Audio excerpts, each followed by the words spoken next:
How to use Notion for entrepreneurs. Running a business means juggling projects, clients, and content. So let's turn Notion into your business HQ.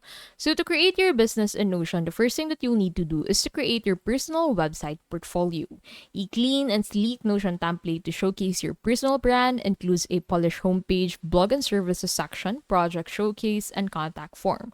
Perfect for creatives, freelancers, and professionals. Now, after that, you need to create a project management database. So, the template to manage your projects easily optimize task management by project with a dynamic dashboard and database views to track your progress.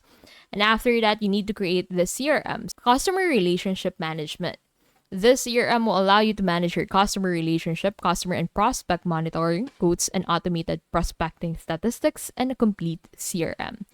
After that, you need to go ahead and proceed with the rest of the things that you'll need, which are focused to your business. And that is how to use Notion for entrepreneurs.